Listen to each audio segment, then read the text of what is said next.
Okay, folks, here I go with the first broadcast of the Prophet Easy One. I want to open with just a little something from Proverbs chapter 1 here, because this is partially what I'm going to help you to do, is to help you to understand some dark sayings and some secrets, give you some keys that are going to open up a lot of things in the scriptures to you. All right, this is what this book is written for. It says, to know wisdom and instruction, to perceive the words of understanding, to receive the instruction of wisdom, justice, and judgment, and equity, to give subtlety to the simple, to the young man knowledge and discretion.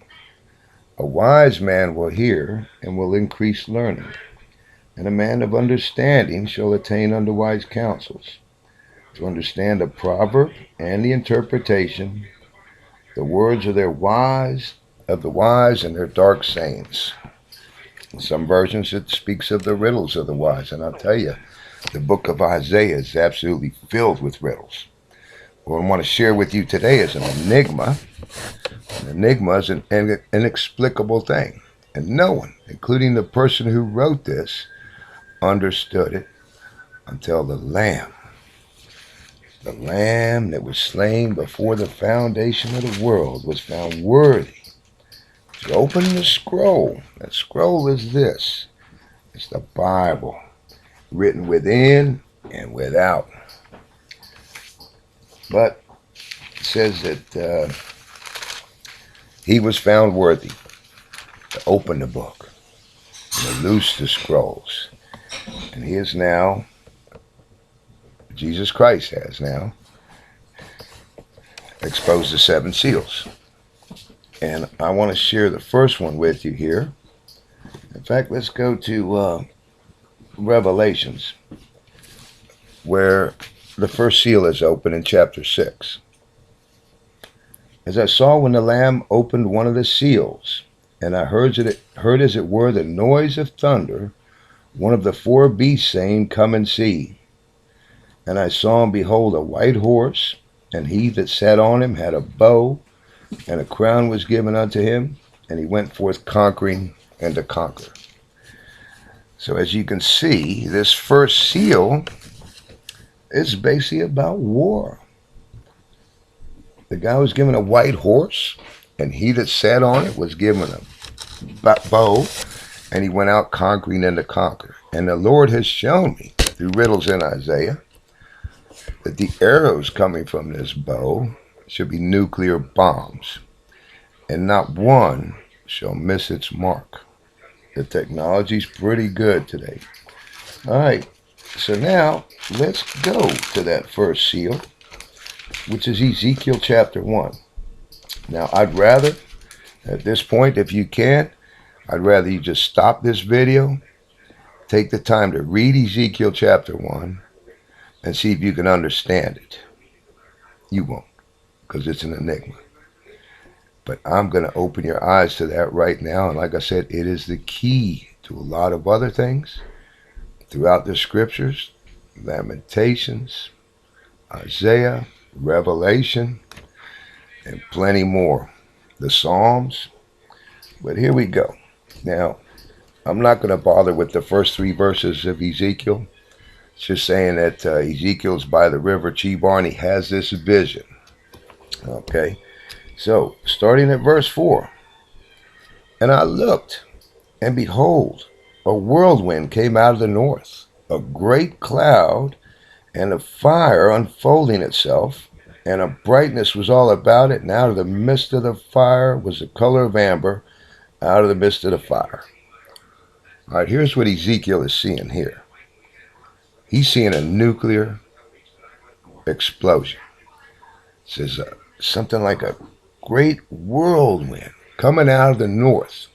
Now, the shortest way to get nukes to the United States, which is where they're coming, is over the North Pole. And these huge ballistic missiles that carry these warheads, let me tell you, the trail that they leave behind them looks like a big tornado, a great white cloud, a big whirlwind. And now He sees that coming, and it explodes, and he says it's a great cloud enfolding itself, and brightness was about it, and out of the midst thereof was a color of amber out of the midst of the fire. That is a nuclear explosion. Look at it in other versions of the Bible too, and you'll see what's being described here is a nuclear explosion. Okay, now he goes on, he says, and also out of the midst thereof came the likeness of four living creatures, and this was their appearance. They had the likeness of a man. Now Ezekiel, he's seen this explosion, and he sees coming out of this cloud the likeness of four living creatures. These are not living creatures. They appear to be because they're moving. And he says they have the appearance of a man. Now, please bear with me. Don't stop this till you've heard this whole thing. Go through Ezekiel chapter 1. Otherwise, you're being very foolish for answering something before having heard the matter. Okay, now what he's seeing, he says the appearance, the likeness of living creatures, and they had the appearance of a man. He's seeing jets, and he's seeing it's like a stick figure, like the body and the arms and the legs. And that's how he's describing it here. And keep in mind, this was an enigma from God. It was not meant to be understood. But Jesus Christ was found worthy. Oh, he's worthy of all glory, honor, and power, and then some. He was found worthy to open the book and loose the seven seals. All right, but let me go on with this here. And please hang with this till the end. Then if you think I'm crazy, hey, put whatever you want in the comments. It says, and every one had four faces, and every one had four wings. So we'll get back into that. So I'm going to go on. Now, verse 7. And their feet were straight, and the soles of their feet was like the sole of a calf's foot, and they sparkle like the color of burnished brass. Now, what Ezekiel's seeing here in his vision, he's seeing jets sitting on the ground. Their legs are straight, that's the landing gear, and they sparkle like burnished brass. They're very shiny. And it says, in the soles of their feet were like the soles of calves' feet. Now with a calf, you can take your fingernail and you can push up into the sole of the calf's foot, and it'll actually leave an indentation. Now if you try that with a full-grown cow, it won't, because they're hard. So this is like a high-speed jet tire. Very high pressure, but you can make a little indentation with it with your thumb, just like you could with a calf's foot. All right. It says, and they had the hands of a man under their wings on their four sides, and they four had their faces and their wings. Now these hands of a wings that he's describing right now are ailerons on a jet. Like I said, don't cut it off yet. Please bear a few more minutes of your time, and you'll see that this is all true. It says their wings were joined one to another. They turned not when they went. They went every one straight forward. These people are on a mission. These jets, they're on a mission. They're not turning or deviating. It says, now he's seeing, it says, looks like two wings were joined one to another, and two covered their bodies. Now, what he's seeing, those two tailwinds, looks like they're joined to another because it's very close and narrow there. And the other two, well, we're not into that part, but they're on the mission. Now let's go on. As for the likeness of their faces, they four had the face of a man. That's Ezekiel seeing the pilot of each jet. They four had the face of an eagle on the right side. And there's a reason why God separated this right and left. I won't get into that right now. But what Ezekiel's seeing here is he's looking into the front of a jet turbine engine with those blades that come around, and it looks kind of like a big lion's mane, like a head. He says, and on the other side was the face of an ox. Now that's something I was privy to before our military ever got him, because a good friend of mine used to get my advice on a whole lot of things before buying for our military. And this is one of the things I'd seen before we had them, and we were using them in the Middle East. What they are, it's a round electronic telescope with two lenses. So it looks like the head of an ox with two horns coming out. One of the lenses is infrared electronic, and the other one's just a super high powered electronic telescope. And they were able to shoot down planes farther away with these infrared ones, and they could pick them up on radar. Okay, now he says, and each of the four had the face of an eagle. That's the nose cone of the jet. All right. Thus were their faces, and their wings were stretched upward. Two wings of every one were joined to another, and two covered their bodies. Like I said, there's what I was talking about a minute ago. The tail wings are very close. Looks like they're joined together, and the other two are large and cover the bodies. All right. It says, and they went everyone straight forward. Whither the Spirit was to go, they went, and they turned not when they went. The Lord showed me this is the spirit of the Medes. This is a warring spirit leading these jets. It says, as for the likeness of the living creatures, their appearance was like burning coals of fire, and like the appearance of lamps. It went up and down amongst the living creatures, and the fire was bright, and out of the fire went forth lightning. See, now Ezekiel's seeing them flying around, doing their combat missions, bombing and missing. What he's seeing that looks like coals of fire is the jet engines, and this is like the appearance of lamps, and the fire was bright, and out of the fire went forth lightning. That's because these people are shooting their missiles and their rockets, and they appear to be coming from where the engine is, because they hang under the wings generally just like the engines do. So that's what he's seeing. And the living creatures ran back and returned as the appearance of a flash of lightning. This is going to be wartime. These people are not worried about breaking the sound barrier. They're going to be going Mach 2 and Mach 3. They're on a mission.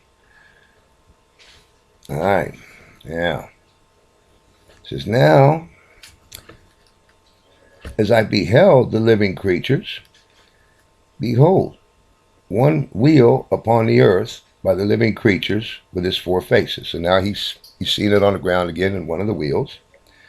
It says, the appearance of the wheels and their workings was like unto the color of a beryl. Beryl is aluminum in color.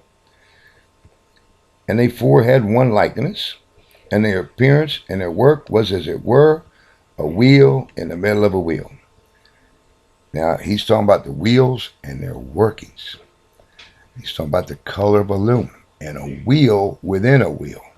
What Ezekiel's seeing here is the disc brake inside of that jet tire. That's the wheel within a wheel. It says, when they went upon their four sides, and they turned not when they went. Now, these four wheels aren't the ones that control the jet. You have another one that controls the direction. But these four wheels just go straight, but they'll go in any direction because it's the other wheel that turns and does the steering. Sounding like jets yet? Stay with me. Keep in mind, now this was written 2,600 years ago. Jets didn't exist. This shows that God is the Alpha and the Omega. He knows the beginning to the end, folks. All right. It says, as for the rings, or rims, as a lot put it, they were so high that they were dreadful, and their rings were full of eyes round about the four of them. Now, what Ezekiel's seeing there is the lug nuts and bolts. Keep in mind, they didn't have nuts and bolts then, but if you look at a nut with the bolt in the middle, it looks like an eye with the iris in the middle of it. It says, and when the living creatures went, the wheels went beside them, and when the living creatures were lifted up from the earth, the wheels were lifted up. So that's only natural. As the jets are going, the wheels are going. When the jets come up, the wheels come up with them. But it's going to be somewhat repeated for a different reason. We'll get to that in a minute. It says, whithersoever the Spirit was to go, they went. Thither was their spirit to go, and the wheels were lifted up over against them, and the spirit of the living creatures was in the wheels. Now, when he's talking about when they come up, the wheels are lifted over against them. That is the landing gear coming in. And what was he said? Now he says that he believed that the spirit of the living creatures was in the wheels. Now, the reason he's thinking that, you see, if you look at Webster's Unabridged Dictionary, a spirit is something that controls you. It controls your direction. It can control your mind. Look, they call liquor spirits. Because you drink too much liquor, you're not controlling it. It's controlling you, believe me. And you can have the Holy Spirit, which is a sinless spirit, which is what God gives you through his word. You got to get that word in you. That is the Holy Spirit. That is the comforter that he said he would send, is the word of God. You got to get it in you. All right, now let's go on with Ezekiel here. Verse 21. When they went, these went. And when these stood, those stood. And when they were lifted up from the earth, the wheels were lifted up over against them, for the spirit of living creatures is in the wheels. So like I said, when the jet's going, the tires are going. When they do come up, the landing gear comes in.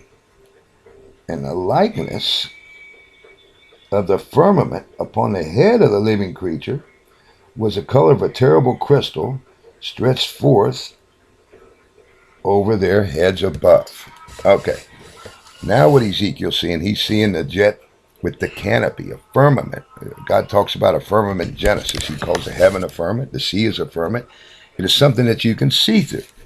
And he talks about this firmament being like an awesome crystal over their heads. That is the canopy that goes over the heads of the pilot. That is a canopy over the cockpit. That's the awesome crystal he's describing there. Starting to sound like jets yet, folks? Bear with me. It says, and under the firmament were their wings straight, the one toward the other. Everyone had two which covered on this side, and everyone had two which covered on that side of their bodies. So see, there's two wings on each side of the body. This is not an angelic being being described. These are jets. Okay. And when they went, I heard the noise of their wings, like the noise of great waters, as the voice of the Almighty, the voice of speech, as the noise of a host when they shout. Or when they stood, they let their wings down. So what it's saying is these wings are loud, like an army, like a roaring river, like the Lord when he wants to get loud. And says that when they stop, they let down their wings. So in other words, the wings get quiet. And there's more to it than that. We're going to get to that because it's coming up. And there was a voice from the firmament that was over their heads when they stood and had let down their wings. Now, what is this voice? And where is it coming from? And above the firmament that was over their heads was a likeness of a throne, as the appearance of a sapphire stone, and upon the likeness of the throne was a likeness as the appearance of a man above upon it. What Ezekiel's seeing is he's seeing the jet sitting there on the tarmac, and behind it he's seeing the radar control tower, which he's describing as a likeness of a throne. And what's he say? There's the light, there's the appearance of a sapphire stone.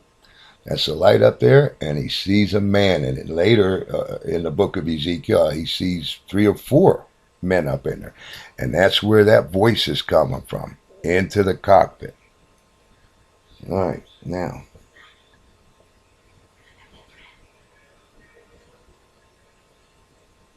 And I saw, as a color of amber, the appearance round about within it, from the appearance of his loins even upwards.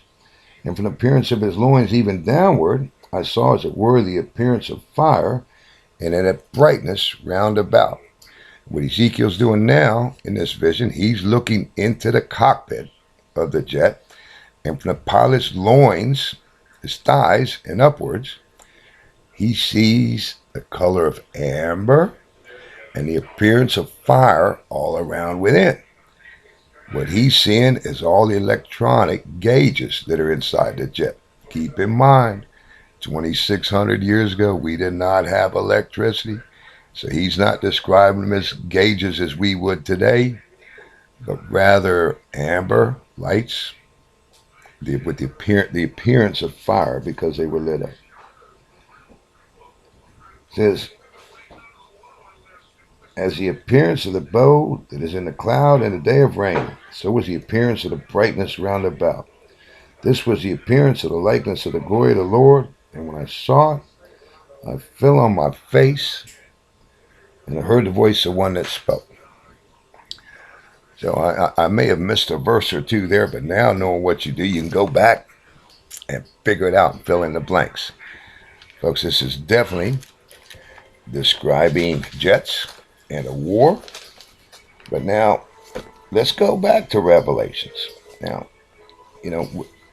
I shared with you the seal that was open, which was this one here. The man was given a crown and a bow, and he goes out conquering and to conquer. Now, if you look at chapter 8 in the book of Revelations, in verse 7, this is the first seal again. It says, the first angel sounded, and there followed hail and fire mingled with blood, and they were cast upon the earth. And a third of the trees were burned up, and all the green grass was burned up. Now, initially when I used to read this, I thought maybe this fire and hail mingled with blood being thrown to the earth was something supernatural, such as when Moses and the Israelites wanted to leave Egypt, and God brought down a fire, or when he destroyed Sodom and Gomorrah with fire. But no, this fire mingled with blood being cast to the earth is due to the bombs, due to the explosions. And it says that all the green grass will be burned up, and a third of the trees. Now this is due to nuclear radiation. The grass isn't going to be able to handle it. The trees will handle it much better, especially those in the higher elevations.